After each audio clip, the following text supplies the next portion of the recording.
My name's Joe. He's a very good man. Halo para pecinta film dimanapun berada. Kali ini kita akan mendengarkan dialektika film yang menceritakan tentang seorang pembunuh bayaran yang sudah sangat profesional di bidangnya. Orang-orang yang menggunakan jasanya sudah tahu kalau hampir semua kasus yang ditanganinya memiliki tingkat keberhasilan hingga 99%. Artinya, setiap orang yang dipesan untuk dibunuh pasti akan meninggal. Pembunuh ini punya satu keunikan. Setiap kasus dia selalu mengajak satu orang untuk membantu melancarkan misinya. Dan setelah misi itu selesai, orang itu pun akan dibunuhnya untuk keamanan, biar tidak ada saksi mata. Namun, semua berubah ketika dia menjalankan misi terakhirnya di kota Bangkok dan melanggar 4 prinsipnya serta mengajarkan semua ilmunya.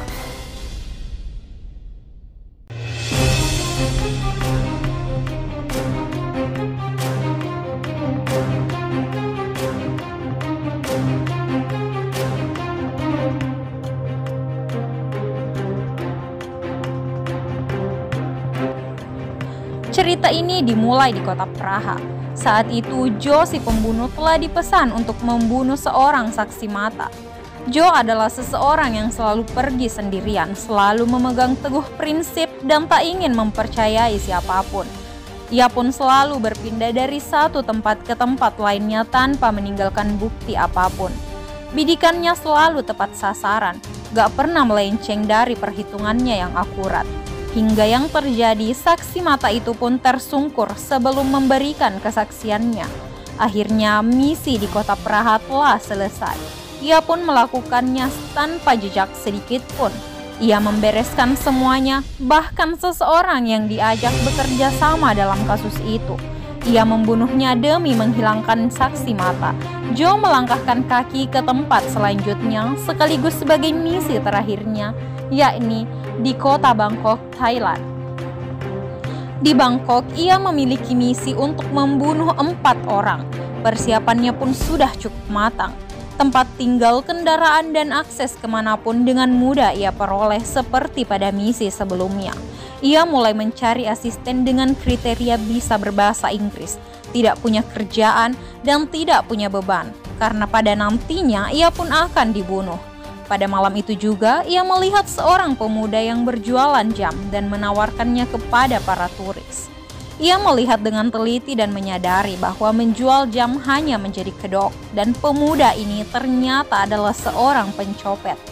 Joe langsung menawarkannya pekerjaan dengan bayaran per hari dan tugas yang cukup mudah, hanya mengambil dan mengirim barang. Tak ingin kehilangan kesempatan dan bayaran yang tinggi, Kong tanpa berpikir panjang mau bekerja sama dengan Joe, seseorang yang bahkan tak pernah ia kenal sebelumnya. Joe lalu memberikan uang muka kepadanya dan menyuruhnya untuk datang ke suatu alamat.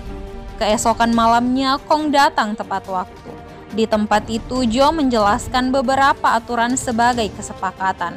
Joe memberinya sebuah ponsel untuk komunikasi dan sebuah jam untuk menegaskan bahwa Kong tidak boleh terlambat bahkan untuk 1 menit pun, atau konsekuensinya dia tak akan dibayar sepeser pun. Kong nampak begitu kesal dengan aturan-aturan yang dibuat oleh Joe. Meski begitu, karena bayaran yang super besar, Kong tetap mau. Untuk pekerjaan pertama, Kong diminta pergi ke klub Karibia dan menemui seorang wanita bernama Aom. Setelah menunjukkan uang kertas bertanda X sebagai isyarat, tugas Kong selanjutnya adalah mengambil paket dan memberinya langsung kepada Joe. Kong langsung melaksanakan tugas pertamanya. Sesampainya di sana, Kong bertemu Aom yang rupanya sangat cantik. Kecantikan Aom membuat Kong jatuh cinta pada pandangan pertama. Setelah uang itu diberikan, Aom juga memberinya sebuah koper berisi dokumen mengenai identitas target yang akan dibunuh oleh Joe. Ia melakukan transaksi secara tidak langsung dengan kliennya melalui Kong dan Aom sebagai perantara. Setelah membaca dokumen berisi identitas targetnya, Joe membakar dokumen itu dan meminta Kong mengembalikannya kepada Aom, dan Aom yang akan mengembalikan kepada orang yang menyuruhnya untuk membunuh target tersebut. Si klien rupanya adalah seorang bos mafia besar bernama Surat, dan orang-orang yang ingin dia musnahkan adalah orang-orang yang dianggap sebagai saingan bisnis lebih tepatnya. Tanpa berpikir panjang, dengan strategi yang sudah ia siapkan, Joe pun bersiap-siap untuk melancarkan aksinya malam itu juga. Dia sudah mengetahui posisi keberadaan targetnya, dan waktu yang telah ia perkirakan, berangkatlah ia mengendarai motornya. Ia berhenti saat lampu merah menyala, dan dari kejauhan, beberapa detik sebelum lampu hijau berganti, penyerangan pun terjadi. Setelah lampu hijau kembali menyala, ia berhasil melarikan diri tanpa seorang pun yang mengetahui bahwa ia adalah penembaknya. Namun sayangnya, saat dia kabur, lengannya sempat tersangkut pada sebuah besi karena menghindari anak kecil yang tiba-tiba ada di tengah jalan. Ketika mencari obat di sebuah apotek, di sana ia bertemu dengan seorang wanita cantik bisu bernama Rain yang sangat menarik perhatiannya. Dan untuk pertama kalinya, Joe dibuat jatuh hati oleh seorang wanita. Di tempat lain, saat Kong sedang menjalankan tugasnya, ia rupanya telah menaruh hati kepada Aom. Ia memberikan hadiah berupa perhiasan dan tanpa disangka, Aom juga sangat senang menerimanya. Setelah pertemuan dengan Aom, Kong langsung menuju ke rumah Joe untuk memberikan tas tersebut. Tiba-tiba saja di perjalanan pulang, sempat terjadi perkelahian antara Kong dan pencuri yang berusaha merebut tas yang dibawanya. Untung saja ia berhasil kabur dan segera menuju ke rumah Joe. Joe sangat marah karena keterlambatan Kong, apalagi saat dilihat tas itu ternyata telah terbuka. Tak ingin tinggal diam, Kong membela diri dan menjelaskan kalau tas itu terbuka karena ulah para perampok. Kong juga meminta maaf karena keterlambatannya. Dan saat itulah Kong mengetahui bahwa Joe adalah seorang pembunuh bayaran dari isi dokumen yang tak sengaja ia lihat. Bukannya takut, Kong justru merasa kagum dengan sosok Joe dan memintanya untuk mengajarinya menjadi pembunuh bayaran. Namun saat Kong mengambil minuman di kulkas, tiba-tiba Joe menyerangnya. Bila mengikuti prinsipnya, Joe bisa saja menghabisi Kong tanpa rasa kasihan. Akan tetapi, seorang Joe akhirnya melanggar prinsipnya sendiri dan malah terbuka dan mempercayai seorang Kong untuk mengetahui identitas sebenarnya. Semua itu karena ia melihat ada sosok dirinya di dalam diri Kong. Dan sejak hari itu, ia mengajarkan segala ilmu yang dimilikinya kepada Kong. Beberapa hari kemudian, identitas target kedua telah berada di tangan Joe. Kong memberitahu bahwa target tersebut merupakan mucikari penjual gadis desa dan juga ketua gangster terkenal di kota itu. Tanpa melibatkan Kong, malam itu juga Joe langsung pergi untuk menjalankan misinya. Dan seperti sebelumnya, rencana yang telah ia siapkan berjalan mulus. Target dilumpuhkan dan ditenggelamkan tanpa jejak dan tanpa saksi mata. Pada satu kesempatan, Joe kembali mendatangi apotek tempat gadis bisu itu bekerja.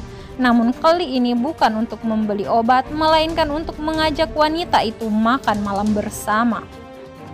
Sejak saat itu, Joe kembali melanggar prinsipnya yang tak ingin melibatkan perasaan. Hari-hari selanjutnya, Joe semakin dekat dengan wanita itu. Seiring dengan itu, Kong pun mulai mahir dalam setiap latihannya. Joe bahkan memberikan motor sport untuk transportasi Kong saat membawa paket-paket selanjutnya. Di tengah perjalanan membawa paket klien ketiga, tiba-tiba Kong sadar kalau dirinya sedang dibuntuti oleh sebuah mobil. Mengetahui hal itu, ia langsung menelpon Joe dan Joe menyarankan untuk menukar isi tas itu dengan HP yang selalu ia bawa. Rupanya orang yang membuntuti Kong tadi adalah klien Joe sendiri. Ia ingin mengetahui di mana tempat tinggal Kong selama ini. Merasa kliennya tak profesional, Joe akhirnya mengancam kliennya kalau sampai anak buahnya berani mengusiknya lagi, maka ia tak segan-segan akan membunuh istrinya. Selanjutnya yaitu misi ketiga. Joe kali ini pergi ditemani oleh Kong. Tak butuh waktu lama mereka berdua menemukan targetnya, yaitu pria yang sedang berlibur bersama beberapa wanita. Joe telah bersiap dengan senjata yang ia sembunyikan, namun karena suasana pasar yang ramai membuat Joe agak kesulitan dan sangat disayangkan si target mengetahui keberadaan Joe dan senjatanya. Akhirnya terjadilah kejar-kejaran antara Joe dan si target. Pembunuhan itu pun selesai. Adegan berganti saat Kong sedang berada di rumah Joe untuk mengambil tas dokumen seperti biasanya. Di sana ia menonton berita dan memberitahu Joe kalau orang yang ada dalam berita itu adalah orang baik yang disenangi seluruh masyarakat. Ia adalah politisi yang bertarung melawan orang-orang jahat demi kemakmuran rakyatnya. Kong bahkan terlihat mengagumi sosok yang ada dalam berita itu. Dan beralih ke satu kesempatan, terlihat Joe kembali berkencan dengan Rain. Mereka pun berkunjung ke kuil dan Joe tampak begitu mengagumi Rain yang lugu dan baik. Malamnya di suatu taman, Rain menulis pesan kalau ia sangat menyenangi Joe. Tiba-tiba saja, Joe secara tidak sengaja membuka kedok dirinya ketika berusaha menyelamatkan diri dari pencuri yang ingin mencuri dompetnya. Mengetahui hal itu, Rain terlihat ketakutan dan tak menyangka kalau Joe memiliki senjata dan bisa melakukan hal buruk. Sejak malam itu, Rain tak ingin lagi ditemui oleh Joe. Ia pun semakin galau dan benar-benar merasa kalau semua yang dilakukannya hanya sia-sia. Dalam kecewanya, ia pun akhirnya memutuskan untuk kembali dingin terhadap semua keadaan. Target keempat sekaligus target terakhirnya akhirnya tiba. Dan betapa terkejutnya Joe ketika melihat isi tas itu dan mengetahui target selanjutnya adalah politisi baik hati yang diperlihatkan Kong dalam berita tempo hari.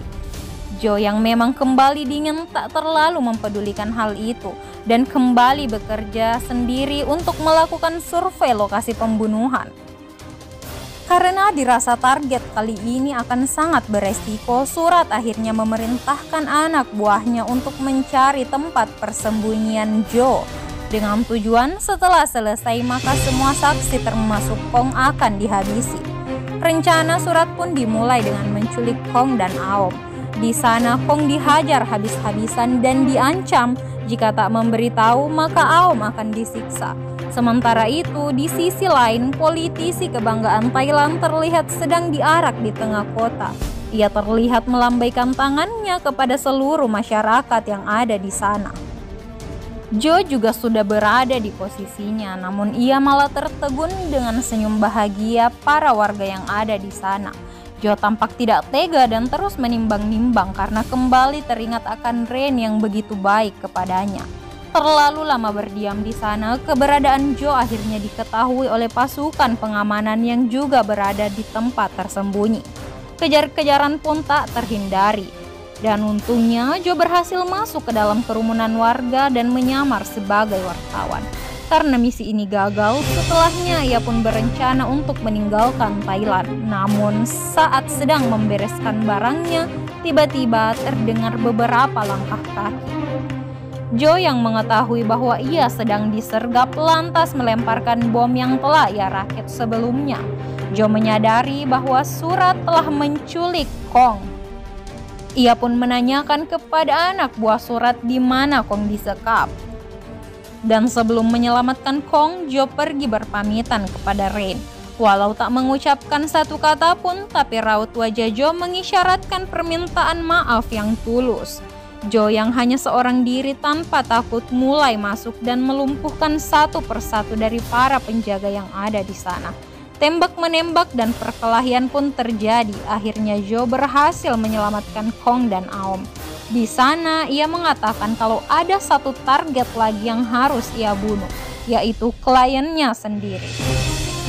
Sebenarnya Surat telah hampir melarikan diri dengan mobilnya, namun Joe jauh lebih cepat dan langsung menembaki anak buahnya yang masih tersisa. Surat yang tak bisa kabur lagi ketakutan, lalu Joe menghampiri Surat dan menodongkan senjatanya. Namun tiba-tiba polisi datang dan mengepung mereka semua. Terlihat juga Kong yang panik karena tidak bisa berbuat apa-apa. Tak ada jalan lain untuk lari dan tak ada pilihan yang bisa ia ambil. Joe pun akhirnya menebus semua perbuatannya selama ini dengan menembak dirinya sendiri dengan senjata yang telah ia pegang. Film diakhiri dengan menampilkan Kong tengah berdiri di sisi sungai. Film ini menampilkan sosok Joe yang merupakan seorang pembunuh sadis tetapi tetap saja memiliki hati nurani dan jiwa kemanusiaan. Ia pun memiliki prinsip dalam dirinya dan tak mau mengorbankan kebaikan untuk banyak orang demi seseorang yang egois dan tamak. Terima kasih untuk kalian semua yang telah menyaksikan video ini hingga akhir. Semoga kisah Joe dan Kong dapat menjadi pelajaran bagi kita semua. Jangan lupa pencet tombol like, subscribe, dan nyalakan lonceng notifikasinya agar kalian semua tidak ketinggalan video-video menarik selanjutnya. Salam dari kami, Dialektika Film.